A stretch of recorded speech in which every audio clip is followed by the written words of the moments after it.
Drugs, नशेची injection, नशेच्या गोळ्या, अल्पाझोलम powder, अंमली पदार्थ असं सगळं श्रीरामपूरमध्ये सापडतंय। एवढंच काय तर गेल्या महिन्यात तळेगाव दाभाडे येथील पोलीस पथकावरही थेट हल्ला झालाय। आता या श्रीरामपूर शहरातील इराणी मोहल्ला येथे एका 24 वर्षीय महिलेच्या घरात थेट नशेच्या गोळ्या सापडल्यात। श्रीरामपूर अशांत व बदनाम करण्याचा डाव नेमकं कोण खेळतंय हा प्रश्न या निमित्ताने पुढे आलाय। नेमकं काय चाललंय श्रीरामपूरमध्ये हाच विषय आज आपण समजून घेऊयात। नमस्कार, मी अद्वैता आणि आपण पाहत आहात अहिल्यानगर लाईव्ह 24, नगरी राजकारणाचं परफेक्ट अनालिसिस। गेल्या वर्षी एप्रिल महिन्यात श्रीरामपूर पोलिसांनी नशेच्या गोळ्या व इंजेक्शनाची विक्री करणाऱ्या मतीन मेहबूब शेख वय 19 राहणार नेहरू नगर वार्ड क्रमांक 1 याला अटक केली होती। मतीनचा भाऊ अलेक्स उर्फ मुस्तकीम मेहबूब शेख व ख्वाजा पटेल हेही या प्रकरणात संशयित होते। ते फरार होते। मतीन जवळ मेफेटर्मिन व नेटेफर्मिन हे गुंगीची इंजेक्शन सापडली होती। पोलिसांनी या तिघांवर श्रीरामपूर शहर पोलीस ठाण्यात BNS 2023 चे कलम 123, 925, 210, 278 प्रमाणे गुन्हा दाखल केला होता। बरं, हे ड्रग्ज किंवा नशेची इंजेक्शन फक्त श्रीरामपूरमध्येच होती का? तर नाही। श्रीरामपूरमधून रॅकेट चालवून ते महाराष्ट्रातील इतर महत्त्वाच्या शहरात पुरवली जात होती। थेट नाशिकलाही ती जात होती। हे रॅकेट श्रीरामपूरमधून कार्यरत होते। नोव्हेंबर 2025 मध्ये नाशिक पोलिसांनी या रॅकेटचा भांडाफोड केला होता। व्यवसायाने फार्मसिस्ट तरुण मेफ्रोडिन तस्करीत सक्रिय असल्याची धक्कादायक बाब नाशिक शहर गुन्हे शाखेच्या अंमली पदार्थ विरोधी पथकाने उघडकीस आणली होती। व्यवसायाने फार्मसिस्ट तरुण मेफेड्रोन तस्करीत सक्रिय असल्याची धक्कादायक बाब नाशिक शहर गुन्हे शाखेच्या अंमली पदार्थ विरोधी पथकाने उघडकीस आणली होती। नाशिक येथील काठेगल्ली सिग्नल परिसरात पोलीस पथकाने सापळा रचून 6.5 ग्राम मेफेड्रोनसह चौघांना बेड्या टोकल्या होत्या। हे ड्रग्ज श्रीरामपूरमधून आणले होते। त्यामुळे मुंबई नाका पोलिसात संशयित फैज शब्बीर शेख वय 22 राहणार पखाल रोड, अदनान नूर कलम खाटेक वय 21 राहणार पखाल रोड, ताजुद्दीन मोहम्मद रिजवान राईन वय 20 राहणार सात्विक नगर, अदनान अन्सारी शादाब राहणार वडाळा नाशिक, सोहेल जुबेर शेख राहणार श्रीरामपूर अहिल्यानगर यांच्या विरुद्ध गुन्हा दाखल केला होता। आता ही एवढ्यापुरताच मर्यादित होतं का? तर नाही।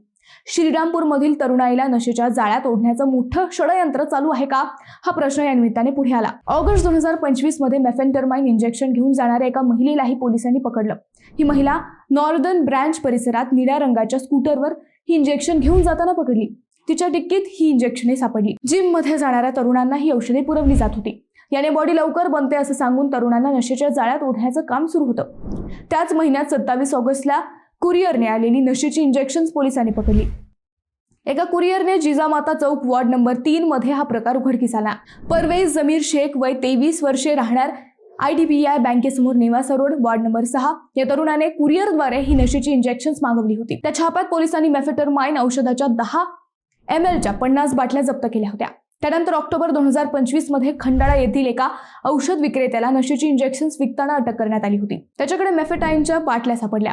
सुमारे 31,370 रुपयांच्या नशेच्या इंजेक्शनचा साठा त्याच्याकडून जप्त करण्यात आला। त्यानंतर सलग 4 ते 5 कारवाया करण्यात आल्या। त्यावेळी ही नशेच्या इंजेक्शन्स पोलिसांना सापडली। त्यामुळे मे महिन्यात श्रीरामपूर MIDCतील 13 कोटींचा ड्रग्जचा साठा जप्त केला होता। तेव्हाही दोघांना अटक करण्यात आली होती। नगर जिल्ह्यात एवढ्या मोठ्या ड्रग्जचा साठा हा पहिल्यांदाच सापडला होता। त्यापूर्वी नाशिक, धुळे व जळगाव मध्ये कारवाई करण्यात आली होती। या कारवाईची पाळेमुळे ही थेट श्रीरामपूर पर्यंत येत होती। नुसते महाराष्ट्रातच नाही तर श्रीरामपूरमधील ड्रग्ज रॅकेटचे लागेबांध थेट UP पर्यंत गेल्याचेही त्यावेळच्या तपासातून पुढे आले होते। गेल्या बुधवारी 4 तारखेला श्रीरामपूरमध्ये पुन्हा नशेचा बाजार उघडा पडला।